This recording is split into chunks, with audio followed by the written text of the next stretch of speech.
ಎಲ್ಲರಿಗೂ ನಮಸ್ಕಾರ. ಕಿಚನ್ ಕಥೆಗಳು ಮಿನಿ ವ್ಲಾಗ್ಸ್ಗೆ ಸ್ವಾಗತ. ನಾನು ನಿಮ್ಮ ಕವಿತಾ ಪ್ರಸನ್ನ. ಇವತ್ತಿನ ನೀತಿ: ಶಿಕ್ಷಣದ ಬೇರುಗಳು ಕಹಿಯಾಗಿರುತ್ತದೆ, ಆದರೆ ಹಣ್ಣು ಮಾತ್ರ ಯಾವಾಗಲೂ ಸಿಹಿಯಾಗಿರುತ್ತದೆ ಅಂತ ಹೇಳ್ತಾ ಇವತ್ತಿನ ವ್ಲಾಗ್ನ ಶುರು ಮಾಡೋಣ. ಇವತ್ತು ಮಟನ್ ದೊನ್ನೆ ಬಿರಿಯಾನಿ ಮಾಡೋಣ ಅಂತ ಹೇಳ್ಬಿಟ್ಟು ಎಲ್ಲ ರೆಡಿ ಮಾಡ್ಕೊಂಡಿದ್ದೇನೆ. ಅರ್ಧ kg ಮಟನ್ ತೊಗೊಂಡಿದ್ದೀನಿ. ಅದಕ್ಕೆ ಬೇಕಾಗಿರೋವಂಥ ಇಂಗ್ರೀಡಿಯೆಂಟ್ಸ್ನೆಲ್ಲ ರೆಡಿ ಮಾಡಿ ಇಟ್ಕೊಂಡಿದ್ದೇನೆ. ಮಸಾಲೆಗೆ ನಾನು ಫ್ರೆಂಡ್ಸ್ ಅರ್ಧ ಈರುಳ್ಳಿ ತೊಗೊಂಡಿದ್ದೀನಿ. ಅರ್ಧ kg ಮಟನ್ ತೊಗೊಂಡಿರೋದ್ರಿಂದ ನಾನು 1.5 ಲೋಟದ್ದು ಅಕ್ಕಿ ತೊಗೊಂಡು ಬಿರಿಯಾನಿ ಮಾಡ್ತಾಯಿದ್ದೀನಿ. ಹಾಗಾಗಿ ಅರ್ಧ ಈರುಳ್ಳಿ, ಒಂದು 7 ಹಸಿಮೆಣಸಿನ್ಕಾಯಿ, ನಿಮ್ಗೆ ಖಾರ ಹೇಗೆ ಬೇಕೋ ಆ ಥರ ತೊಗೋಬೋದು, ಅರ್ಧ ಟೊಮೊಟೊ, ಮೆಂತ್ಯ ಸೊಪ್ಪು, ಪುದೀನ, ಕೊತ್ತಂಬರಿ ಸೊಪ್ಪು, ಶುಂಠಿ ಬೆಳ್ಳುಳ್ಳಿ. ನಾನು ಶುಂಠಿ ಬೆಳ್ಳುಳ್ಳಿ ಸ್ವಲ್ಪ ತೊಗೊಂಡಿದ್ದೀನಿ. ಯಾಕೆ ಅಂದರೆ ಸ್ವಲ್ಪ ಶುಂಠಿ ಬೆಳ್ಳುಳ್ಳಿ ಪೇಸ್ಟ್ ಹಾಕ್ಕೊಂಡು ಮ್ಯಾರಿನೇಟ್ ಮಾಡ್ತೀನಿ. ಹಾಗೆ ಇಲ್ಲಿ ಸ್ಪೈಸಸ್ ತೊಗೊಂಡಿದ್ದೀನಿ. ಸ್ಪೈಸಸ್ ಅಂದರೆ ನಾನು ಇಲ್ಲಿ ಪಲಾವ್ ಎಲೆ, ಚಕ್ಕೆ, ಲವಂಗ, ಏಲಕ್ಕಿ, ಸ್ವಲ್ಪ ಮೆಣಸು, ಅಜ್ವೈನ್, ಮತ್ತು ಹಾಗೆ ನಾನು ಜಾಕಾಯಿನ ತುರಿದ್ಬಿಟ್ಟು ಹಾಕೋತೀನಿ. ಒಂದು ಚೂರು ತುರಿದ್ಬಿಟ್ಟು ಹಾಕೋತೀನಿ, ಜೀರ್ಣ ಆಗುತ್ತೆ ಅಂತ ಹೇಳ್ಬಿಟ್ಟು. ಇಷ್ಟನ್ನು ನಾವು ಫ್ರೈ ಮಾಡ್ಕೋಬೇಕು. ಮತ್ತು ಒಗ್ಗರಣೆಗೂ ನಾನು ಸ್ವಲ್ಪ ಸ್ಪೈಸಸ್ಸು, 1-2 ಹಸಿಮೆಣಸಿನ್ಕಾಯಿ, ಒಂದು ಮೀಡಿಯಮ್ ಸೈಜ್ದು ನಾನು ಈರುಳ್ಳಿ ಕಟ್ ಮಾಡ್ಕೊಂಡಿದ್ದೀನಿ, ಅರ್ಧ ಟೊಮೊಟೊ, ಮತ್ತು ಗಾರ್ನಿಷ್ ಮಾಡಲಿಕ್ಕೆ ಪುದೀನ ಮತ್ತು ಕೊತ್ತಂಬರಿ ಸೊಪ್ಪನ್ನ ಹೆಚ್ಚಿಟ್ಕೊಂಡಿದ್ದೀನಿ. ಈಗ ಇದಕ್ಕೆ ನಾನು ಮಟನ್ಗೆ ಮ್ಯಾರಿನೇಟ್ ಮಾಡಲಿಕ್ಕೆ ಒಂದು 3 ಟೇಬಲ್ ಸ್ಪೂನಷ್ಟು ಮೊಸರು, 1 ಸ್ಪೂನು ನಾನು ಜಿಂಜರ್ ಗಾರ್ಲಿಕ್ ಪೇಸ್ಟ್,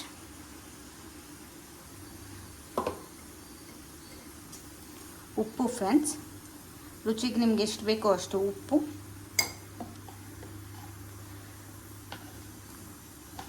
ಮತ್ತು ಅರಿಶಿನ. ಇದ್ರ ಜೊತೆಗೆ ನಾನು 1 ಟೇಬಲ್ ಸ್ಪೂನ್ ಚಿಲ್ಲಿ ಪೌಡರ್ ಹಾಕ್ಕೊಂಡು ಮ್ಯಾರಿನೇಟ್ ಮಾಡ್ತೀನಿ. ನೋಡಿ, ಹೀಗೆಲ್ಲ ಹಾಕ್ಕೊಂಡು ಚಿಲ್ಲಿ ಪೌಡರು ಸ್ವಲ್ಪ ಹಾಕ್ಕೋಬೇಕು, ಯಾಕಂದರೆ ಹಸಿಮೆಣಸಿನ್ಕಾಯಿ ತೊಗೊಂಡಿರ್ತೀವಿ. ಖಾರ ಬೇಕು ಅಂದವ್ರು ಯೂಸ್ ಮಾಡ್ಕೋಬೋದು. ಮ್ಯಾರಿನೇಟ್ ಮಾಡ್ಕೊಂಡಿರೋ ಮಟನ್ನಿಗೆ ನಾನು ಅರ್ಧ ಹೋಳು ನಿಂಬೆಹಣ್ಣು ಹಿಂಡ್ಕೊತಾ ಇದ್ದೀನಿ. ನಿಂಬೆಹಣ್ಣು ಹಿಂಡ್ಕೊಂಡು ನಾನು ಮಿಕ್ಸ್ ಮಾಡ್ಕೋತೀನಿ. ನೀವು ಲಾಸ್ಟಿಗಾದರೂ ಹಾಕ್ಕೋಬೋದು, ಬಟ್ ಇದಕ್ಕೆ ಹಾಕ್ಕೊಂಡ್ರೆ ಸ್ವಲ್ಪ ನೀಟಾಗಿ ಸಾಫ್ಟಾಗಿ ಮಟನ್ ಆಗುತ್ತೆ ಅಂತ ಹೇಳ್ಬಿಟ್ಟು ನಾನು ಇದಕ್ಕೆ ಅರ್ಧ ಹೋಳು ನಿಂಬೆಹಣ್ಣು ಹಾಕ್ಕೋತಾ ಇದ್ದೀನಿ. ನೋಡಿ, ಈ ಥರ ಫ್ರೈ ಮಾಡ್ಕೋಬೇಕು ಎಲ್ಲನೂ.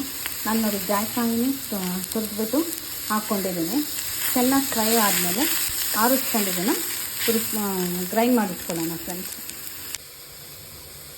ಮಟನ್ ಕೂಗಿಸ್ಕೊಳ್ಳಿಕ್ಕೆ ನಾನು ಕುಕ್ಕರ್ನ ಇಟ್ಕೊಂಡಿದ್ದೀನಿ. ಏನು ಮ್ಯಾರಿನೇಟ್ ಮಾಡಿದ್ದೆ ಮಟನ್ನ, ಅದನ್ನು ಕುಕ್ಕರ್ಗೆ ಡೈರೆಕ್ಟಾಗಿ ಹಾಕ್ಕೊಂಡು ಚೆನ್ನಾಗಿ ಸುಂಡಿಸ್ಕೊತೀನಿ. ನಾನು ಇದಕ್ಕೆ ಎಣ್ಣೆ ಹಾಕೋದಿಲ್ಲ, ಯಾಕಂದರೆ ಮಟನಲ್ಲಿ ಸ್ವಲ್ಪ ಚರ್ಬಿ ಅಂಶ ಚೆನ್ನಾಗೇ ಇದೆ. ಹಾಗಾಗಿ ಮ್ಯಾರಿನೇಟ್ ಮಾಡಿರೋ ಮಟನ್ನೇ ಡೈರೆಕ್ಟಾಗಿ ಹಾಕ್ಕೊಂಡು ಸುಂಡಿಸ್ಕೊತೀನಿ. ನೋಡಿ, ಮಸಾಲೆನೂ ರೆಡಿಯಾಗಿದೆ. ರುಬ್ಕೊಳ್ಳೋದಕ್ಕೆ ಹಾರ್ಲಿಕ್ಕೆ ಬಿಟ್ಕೊಂಡಿದ್ದೀನಿ.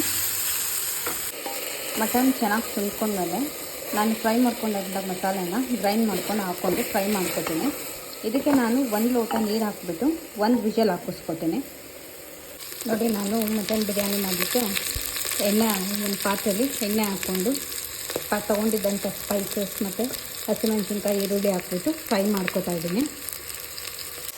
ಟೊಮೊಟೊನೂ ಹಾಕ್ಕೊಂಡು ಫ್ರೈ ಮಾಡ್ಕೊಂಡ್ಮೇಲೆ ನಾನು ಇದಕ್ಕೆ ನೀರು ಆ್ಯಡ್ ಮಾಡ್ಕೊತಾ ಇದ್ದೀನಿ. ಮಟನ್ ಬೇಯಲಿಕ್ಕೆ 1 ಲೋಟ ಹಾಕ್ಕೊಂಡಿದ್ದೀನಿ. ನಾನು 1.5 ಲೋಟ ಅಕ್ಕಿ ತೊಗೊಂಡಿರೋದ್ರಿಂದ 3.5 ಕಪ್ ನೀರು ಹಾಕ್ಕೊತೀನಿ. ಸೊ ಇದಕ್ಕೆ ನಾನು 2.5 ಕಪ್ ನೀರನ್ನ ಆ್ಯಡ್ ಹಾಕ್ಕೊಂಡು ಕುದಿಲಿಕ್ಕೆ ಬಿಡ್ತೀನಿ. ಚೆನ್ನಾಗಿ ಕುದೀತಾ ಇದೆ. ಈಗ ನಾನು ಕೂಗಿಸ್ಕೊಂಡಿರೋವಂಥ ಮಟನ್ ಗ್ರೇವಿನ ಆ್ಯಡ್ ಮಾಡ್ಕೋತೀನಿ. ಚೆನ್ನಾಗಿ ಕುದೀತಾ ಇದೆ. ಇದಕ್ಕೆ ನಾನು ತೊಳೆದಿಟ್ಕೊಂಡಿರೋವಂಥ ಅಕ್ಕಿನ ಆ್ಯಡ್ ಮಾಡ್ಕೋತೀನಿ ಫ್ರೆಂಡ್ಸ್. ಇದಕ್ಕೆ ನಾನು ಅರ್ಧ ಟೀ ಸ್ಪೂನಷ್ಟು ಕೊರಿಯಾಂಡರ್ ಪೌಡರ್ನ ಹಾಕ್ಕೋತಾ ಇದ್ದೀನಿ. ಉಪ್ಪನ್ನ ನೋಡಿಬಿಟ್ಟು ಹಾಕ್ಕೊಳ್ಳಿ ಫ್ರೆಂಡ್ಸ್, ಯಾಕಂದರೆ ಮಟನ್ಗೆ ಸ್ವಲ್ಪ ಹಾಕಿ ಕಲಸಿರ್ತೀವಿ. ನಿಮ್ಗೆ ಹೇಗೆ ರುಚಿಗೆ ಬೇಕೋ ಆ ಥರ ಉಪ್ಪನ್ನ ಅಡ್ಜಸ್ಟ್ ಮಾಡ್ಕೊಳ್ಳಿ. ಈಗ ಫ್ರೆಂಡ್ಸ್ ನೋಡಿ, ಚೆನ್ನಾಗಿ ಬಂದ್ಕೊಂಡಿದೆ, ದಮ್ ಬಂದಿದೆ. ಇದು ಈಗ ನಾನು ಹೆಚ್ಚಿಟ್ಕೊಂಡಿರೋಂಥ ಕೊತ್ತಂಬರಿ ಸೊಪ್ಪು ಮತ್ತು ಪುದೀನ ಹಾಕ್ಬಿಟ್ಟು ಮತ್ತೆ ಲಿಡ್ನ ಕ್ಲೋಸ್ ಮಾಡಿ ಇನ್ನೊಂದು 5 ಮಿನಿಟ್ಸು ಪಂಗ್ಲಿಕ್ಕೆ ಬಿಡ್ತೇನೆ.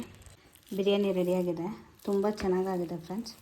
ರೆಸಿಪಿನ ಟ್ರೈ ಮಾಡಿ ಹೇಗಿದೆ ಅಂತ ತಿಳಿಸಿ. ಮಟನ್ ಬಿರಿಯಾನಿ ಜೊತೆ ಮಟನ್ ಸಾಂಬಾರ್ ಕಾಂಬಿನೇಷನ್ ಫ್ರೆಂಡ್ಸ್.